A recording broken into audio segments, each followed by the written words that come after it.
जीनत हो मेरे दम से यूं ही मेरे वतन की जीनत। जिस तरह फूल से होती है चमन की जीनत, जिस तरह फूल से होती है चमन की जीनत, हो मेरा काम गरीबों की हिमायत करना, हो मेरा काम गरीबों की हिमायत करना। दर्दमंदों से ज़ईफ़ों से मुहब्बत करना, दर्दमंदों से ज़ईफ़ों से मुहब्बत करना। मेरे अल्लाह बुराई से बचाना मुझको, मेरे अल्लाह बुराई से बचाना मुझको। नेक जो राह हो उस राह पे चलाना मुझको। लपे आती है दुआ बन के तमन्ना मेरी, जिंदगी शम्मा की सूरत हो खुदाया मेरी। लपे आती है दुआ बन के तमन्ना मेरी। अल्लामा इकबाल साहब की याद में मुशायरे का इनेकाद किया गया है और बड़ी अदब व एहतराम के साथ जनाब हाजी अब्दुल हसन साहब ताजी जो आज के मुशायरे के सदर मुंतखब किए गए हैं, और बिलखुसूस मेहमान खुसूसी जनाब डॉक्टर प्रोफेसर अब्दुल बारी साहब भी यहाँ मौजूद हैं, जो आज के मुशायरे के मेहमान खुसूसी हैं। इनका बहुत बहुत इस्तकबाल करते हैं।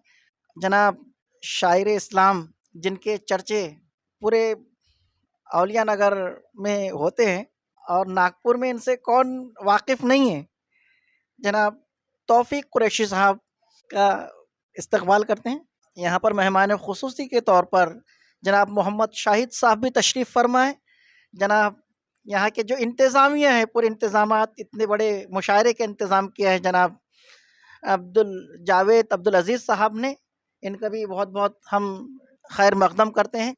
यहाँ मौजूद है जनाब आयान बेग साहब जिनकी इंतज़ामिया में काफ़ी मेहनत रही है। जनाब अफ़ान शेख साहब यहाँ मौजूद हैं, और जनाब शाज़मान साहब जिन्होंने कुरान मुक़द्दस की तिलावत से आज के इस मुशायरे का इब्तिदा किए हैं। मैं इनका बहुत बहुत शुक्रिया अदा करता हूँ, और कार्रवाई को आगे बढ़ाते हुए जनाब तौफीक कुरैशी साहब से दरख्वास्त करता हूँ कि तशरीफ़ लाएँ और अपने अल्लामा इकबाल साहब की शान में अल्लामा इकबाल के कलाम पेश करें। अस्सलामु अलैकुम वरहमतुल्लाहि वबरकातुहू।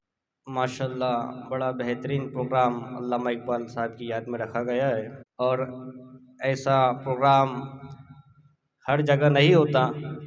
हर साल की तरह इस साल फैज़ान ताजुल औलिया मदरसे में ये प्रोग्राम रखा गया है, और हर साल इरशाद मौलाना साहब ये प्रोग्राम को अंजाम देते हैं, और उनका हम बहुत बहुत शुक्रिया अदा करते हैं कि उन्होंने हमको यहाँ पर बुलाया। अल्लामा इकबाल का ये शेर कि गूंगी हो गई आज कुछ ज़बान कहते कहते, गूंगी हो गई आज कुछ ज़बान कहते कहते, हिचकिचाया मैं खुद को मुसलमान कहते कहते, हिचकिचाया मैं खुद को मुसलमान कहते कहते। ये बात नहीं कि मुझको रब पर यकीन नहीं, ये बात नहीं रब पर यकीन नहीं, बस डर गया हूँ खुद को साहिब ईमान कहते कहते, बस डर गया हूँ खुद को साहिब ईमान कहते कहते। और तौफीक ना हुई मुझको एक वक्त की नमाज, और तौफीक ना हुई मुझे एक वक्त की नमाज, और चुप हो गया मौज़न अजान कहते कहते, और चुप हो गया मौज़न अजान कहते कहते। किसी काफिर ने जो पूछा, किसी काफिर ने जो पूछा ये क्या है महीना, हाथ से पानी का गिलास छूट गया रमजान कहते कहते। हाथ से पानी का गिलास छूट गया रमजान कहते कहते। मेरी अलमारी में गर्द से अटी किताब जो पूछा, यानी कुरान। मेरी अलमारी में गर्द से अटी किताब जो पूछा, मैं गड़ गया ज़मीं में कुरान कहते कहते। मैं गड़ गया ज़मीं में कुरान कहते कहते। ये सुन के चुप्पी साध ली उसने इकबाल, वो रुक गया मुझे हैवान कहते कहते। कि मंजिल से आगे बढ़कर मंजिल तलाश कर, मंजिल से आगे बढ़कर मिल जाए तुझको दरिया तो समुंदर तलाश कर। मिल जाए तुझको दरिया तो समुंदर तलाश कर। हर शीशा टूट जाता है पत्थर की चोट से, हर शीशा टूट जाता है पत्थर की चोट से। पत्थर ही टूट जाए वो शीशा तलाश कर, पत्थर ही टूट जाए वो शीशा तलाश कर। सजदों से तेरे क्या हुआ सदियां गुजर गई, सजदों से तेरे क्या हुआ सदियां गुजर गई। दुनिया तेरी बदल दे वो सजदा तलाश कर, दुनिया तेरी बदल दे वो सजदा तलाश कर। ईमा तो तेरा लूट गया रहजन के हाथों से, ईमा तेरा बचा ले वो रहबर तलाश कर, ईमा तेरा बचा ले वो रहबर तलाश कर। और हर शख्स जल रहा है अदावत की आग में, हर शख्स जल रहा है अदावत की आग में। इस आग को बुझा दे वो पानी तलाश कर, इस आग को बुझा दे वो पानी तलाश कर। करे ऊंट पे सवार खुद अपने गुलाम को, जो अपने गुलाम को पैदल ही चल पड़े वो आका तलाश कर, पैदल ही चल पड़े वो आका तलाश कर। मंजिल से आगे बढ़कर मंजिल तलाश कर। मिल जाए तुझको दरिया तो समुंदर तलाश कर। अल्लामा इकबाल साहब लंदन में थे और उनके बेटों ने एक ख़त लिखा अपने वालिद साहब को कि मुझे कुछ पैसों की ज़रूरत है, मुझे कुछ पैसे चाहिए, तो मैं किसी से अभी उधार ले लेता हूँ, जब आप लंदन से वापस आ जाएंगे भारत तो आपसे लेकर मैं उनकी कर्ज अदा कर दूंगा। अल्लामा इकबाल साहब ने एक ख़त लिखा, जिस ख़त में एक नज़म लिखी अपने बेटे के लिए। वो नज़म मैं आपको पेश करता हूँ। वो नज़म ये थी कि बेटा बैसाखी पर चलना छोड़ दें। वो नज़म ये थी कि दयारे इश्क में अपना मुकाम पैदा कर, दयारे इश्क में अपना मुकाम पैदा कर। नया ज़माना नई सुबह नई शाम पैदा कर, नया ज़माना नई सुबह नई शाम पैदा कर। दयारे इश्क में अपना मुकाम पैदा कर, दयारे नई सुबह नई शाम नई सुबह शाम पैदा कर। नया ज़माना नई सुबह शाम पैदा कर। खुदा अगर फितरते दिले शनास करे, अता तुझको सुकूत लाला वो गुल से कलाम पैदा कर, सुकूत लाला वो गुल से कलाम पैदा कर। और मेरा तरीक अमीरी नहीं फ़कीरी है, मेरा तरीक अमीरी नहीं फ़कीरी है, मेरा तरीक अमीरी नहीं फ़कीरी है। खुदी ना बेच, खुदी न बेच गरीबी में नाम पैदा कर, खुदी न बेच गरीबी में नाम पैदा कर। मेरा तरीक क्या सबक आपने दिया है अल्लामा इकबाल साहब, क्या सबक अपनी औलाद को दिया है कि मेरा तरीक अमीरी नहीं फ़कीर गरीबी है, मेरा तरीक अमीरी नहीं फ़कीरी है। खुदी न बेच गरीबी में नाम पैदा कर, खुदी न बेच गरीबी में नाम पैदा कर, खुदी न बेच गरीबी में नाम पैदा कर। ये अल्लामा इकबाल ने अपने बेटे को जो नसीहत फरमाई है, ये क़यामत तक पैदा होने वाले हर इंसान के लिए ये नसीहत है। बस इसके बाद मैं आवाज़ सुखन दे रहा हूँ हमारे आज के मुअज़्ज़िज़ मेहमान, खुसूसी मेहमान, जिनको सुनने के लिए हम सब बेचैन और बेकरार हैं, जनाब डॉक्टर अल्लामा अब्दुल बारी साहब क़िबला मुद्दस्सिर आली वो तशरीफ़ लाए और अपने ख़यालात का इज़हार फरमाएं। सबसे पहले मैं फैज़ान ताजुल औलिया की पूरे टीम को, मौलाना इरशाद साहब और उनके सभी साथियों को बहुत बहुत मुबारकबाद दूंगा कि आज आपने एक बेहतरीन मुशायरा और डॉक्टर अल्लामा इकबाल साहब की यादों को नौजवान बच्चों के लिए, सभी लोगों के लिए उनके ज़िंदगी को समझने का, सुनने का जो मौका दिया है, उसके लिए आप सबका बहुत बहुत शुक्रिया। देखिए, इतिहास इतिहास होता है और वो इतिहास को हमको, आपको, सबको समझना चाहिए। कुछ लोग हैं जो वो इतिहास को सही ढंग से नहीं रख पाते, लेकिन हमारा आपका फर्ज है कि हम उन चीजों को आगे लाएं। जैसे आजाद भारत में कुछ नाम हैं जिन्हें हम बहुत सम्मान के साथ लेते हैं, लेकिन आजादी के पहले भी इस पूरे भारत में, जिसे हम बर्रे सबीर कहते हैं, इस बर्रे सबीर में कुछ नाम हुए हैं जिन्होंने अपने दौर में अलग अलग ढंग से बहुत बेहतरीन काम किया है। उसी में से एक बहुत ही शानदार नाम है डॉक्टर अल्लामा इकबाल का। हम जब उनकी जिंदगी की तरफ देखते हैं तो उनका जो रोल रहा है, उनकी जो वंश जिसे कहते हैं, वो कश्मीर की तरफ से आता है। उनका जो आज का पाकिस्तान है, जहां पर सियालकोट कहते हैं, उनकी पैदाइश उस सियालकोट में हुई। उनका बचपन, उनकी जो अम्मी है वो एक बेहतरीन खवातीन थी जो सोशल एक्टिविटीज में बहुत काम करती थी और वो चीज इन्होंने अपने अम्मी से अपनाई। उनके वालिद साहब थे। देखिए, आदमी कहां से कहां पहुंच जाता है। उन्होंने अपने आप वालिद साहब को देखा। उनके वालिद साहब जो है, आज के दौर में हम कह सकते हैं, जो काम है वो दर्जी का काम करते थे। वहां से वो आगे बढ़े। उन्होंने पढ़ाई सियालकोट में की। उसके बाद आगे की पढ़ाई लाहौर में की। चलते चलते उन्होंने पंजाब उस समय का यूनिवर्सिटी में टॉप किया। उसके बाद आगे चल के उन्होंने इंग्लैंड में पढ़ाई की, उन्होंने जर्मनी में पढ़ाई की, फिलॉसफी की पढ़ाई की, लॉ की पढ़ाई की। वो अपने दौर के, जिसे हम जुडिशरी की भाषा में कहते हैं कि दीवानी न्यायालय, फौजदारी न्यायालय, उसके वो लाहौर के बेहतरीन वकील रहे हैं। इस दौर में जब लैंग्वेज की बात आती है, भाषा की बात आती थी, वो दौर था। उस दौर में उन्होंने अरबी के साथ साथ फारसी और उर्दू को अपनाया और बहुत बड़े पैमाने पर उस वक्त के हालात को लिखने की कोशिश की। देखिए, हर दौर होता है। उस दौर में भी इस्लाम के बारे में कुछ चीजें कम ज्यादा होने लगी तो उन्होंने उस दौर में अपने कौम के लोगों को सही इस्लाम क्या है, आपको किस तरफ जाना चाहिए, इसके लिए उन्होंने बहुत कोशिशें की अपनी नज्म में, अपने लेख में, अपने आर्टिकल में। और इसलिए कुछ लोग उन्हें ये भी कहते हैं कि आज की भाषा में अगर कहे तो वो विद्रोही कवि है, वो विद्रोही शायर है, जिन्होंने लोगों को झुंझारूपन दिया, जिन्होंने कहा कि आपको जिंदगी कैसे जीना है, इस्लाम क्या कहता है, जिसे हम जुडिशरी कहते हैं, न्याय कहते हैं। उन्होंने कहा कि इस्लाम आपको इंसाफ की बात करना सिखाता है, इस्लाम आपको भाईचारे की बात सिखाता है। और उन्होंने उस चीज को पकड़कर बहुत बड़ी मुहिम चलाई और लोगों को जगाने का काम किया।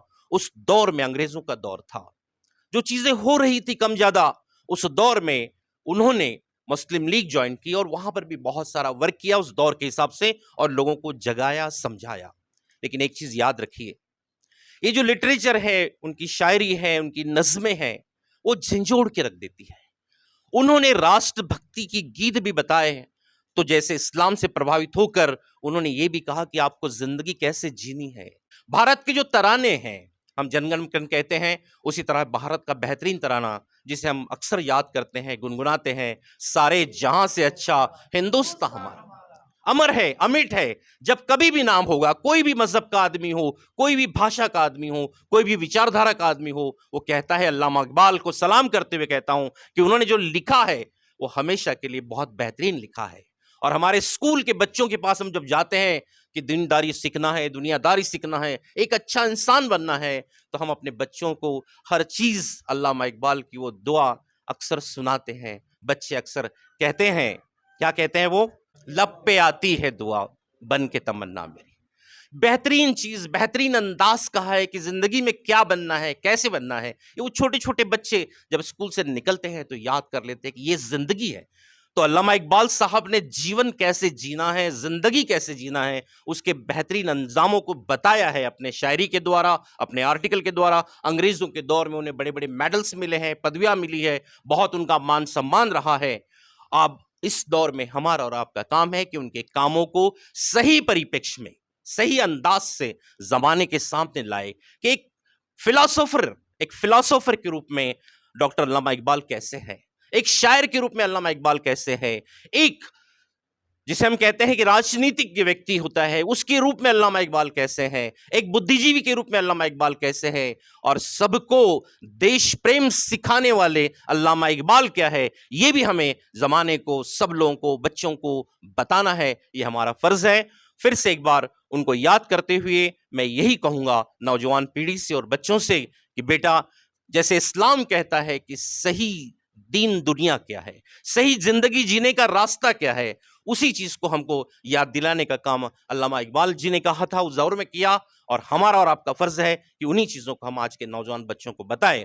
फिर से एक बार फैजान ताजुल औलिया की पूरी टीम को, इरशाद मौलाना साहब की पूरी टीम को, अबुल हसन साहब को और यहाँ बैठे हुए सभी साथियों को इस बेहतरीन मुशायरे के लिए मुबारकबाद देता हूँ। डॉक्टर अल्लामा इकबाल को याद करने के लिए आप सबको मुबारकबाद देता हूँ, और मौके पर ऐसे ही प्रोग्राम होते रहे और इन बच्चों को, नौजवान साथियों को, हमारी बच्चियों को ये सारी चीजें सीखने और समझने का मौका मिले, पुरानी याद ताज़ा हो और बच्चे आगे बढ़े, इन चीज को समझे, सही ढंग से समझे और अपनी जिंदगी को उस रास्ते पर लेने की कोशिश करें। इन बातों के साथ मैं अपने शब्दों को यहीं पर विराम देता हूं। शुक्रिया, अल्लाह हाफिज।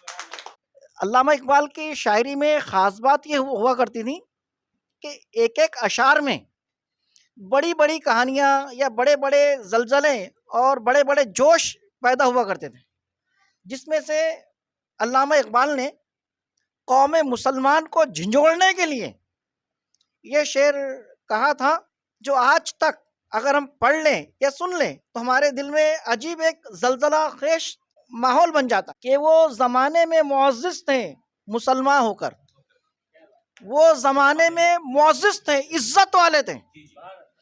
क्यों इज़्ज़त वाले थे? इसलिए इज़्ज़त वाले थे कि वो मुसलमान हैं।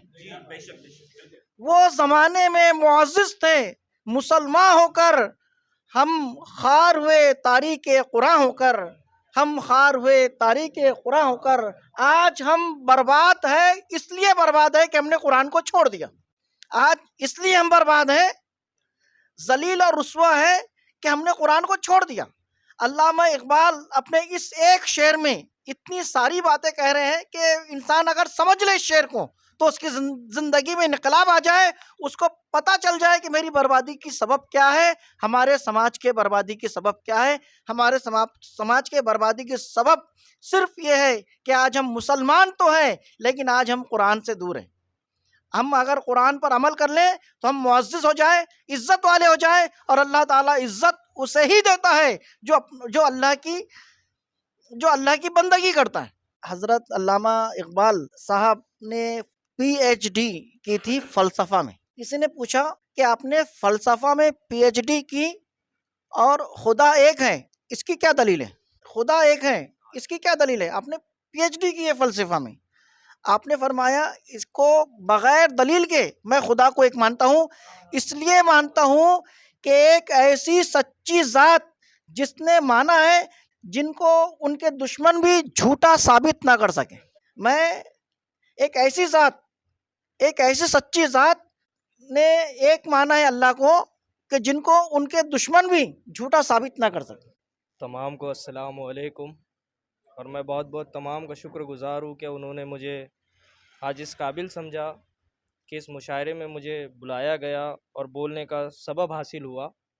बिलखुसूस हमारे इरशाद भाई और यहाँ पे जितने भी बुज़ुर्ग बैठे हैं मेरे बड़े, उन तमाम का मैं शुक्रगुज़ार हूँ। सबसे पहले मैं इस शेर से शुरुआत करूँगा कि गुलामी में न काम आती है शमशीरें न तदबीरें, गुलामी में न काम आती है शमशीरें न तदबीरें, जो हो ज़ौक़े यकी पैदा तो कट जाती है ज़ंजीरें। और आज हमारे कौम के जो नौजवान हैं वो काफ़ी इन तमाम चीज़ों से दूर रहकर इल्म से गाफिल हो रहे हैं। ये मुशायरा भी, जो ये मुशायरे की महफ़िल होती है, इससे भी हमें कहीं ना कहीं हमारे इल्म में इजाफ़ा होता है। हमारे बुज़ुर्गों की लिखी हुई जो चंद अशार होते हैं, उन अशारों के अंदर उन्होंने ज़िंदगी को तवज्जो देकर अपने चंद अल्फाजों में मुशायरे के तौर पे रखा है ज़िंदगी के हालात को। और ये जो इल्म है, इसके ऊपर एक शेर कहना चाहूँगा कि इल्म में भी सुरूर है लेकिन इल्म में भी सुरूर है, लेकिन ये वो जन्नत है जिसमें हुर नहीं। तो वो कहते हैं कि इल्म में भी सुरूर है, लेकिन इल्म में भी सुरूर है, लेकिन ये वो जन्नत है जिसमें हुर नहीं। हरम पाक भी अल्लाह भी कुरान भी एक, हरम पाक भी अल्लाह भी कुरान भी एक, कुछ बड़ी बात थी होते जो मुसलमान भी एक। बहुत बहुत शुक्रिया। अस्सलाम वालेकुम। कि दवा की तलाश में रहा दुआओं को छोड़कर, दवा की मैं चल ना सका दुनिया में खताओं को छोड़कर, मैं चल ना सका दुनिया में। हैरान हूँ मैं अपनी हसरतों से इकबाल, हैरान हूँ मैं अपनी, हर चीज़ खुदा से मांग ली लेकिन खुदा को छोड़कर, हर चीज़ खुदा से मांग ली लेकिन खुदा को छोड़कर। औज़ुबिल्लाहि मिनश्शैतानिर्रजीम, बिस्मिल्लाहिर्रहमानिर्रहीम। अस्सलामु अलैकुम वरहमतुल्लाहि वबरकातुहू। मिट जाए गुनाहों का तसव्वुर ही जहाँ से इकबाल, मिट जाए गुनाहों का तसव्वुर ही जहाँ से इकबाल, अगर हो जाए यकीन कि अल्लाह देख रहा है। दिल पाक नहीं तो पाक हो नहीं सकता इंसान, दिल पाक नहीं तो पाक हो नहीं सकता इंसान, वरना इब्लीस को भी आते थे वज़ू के फ़राइज़ बहुत।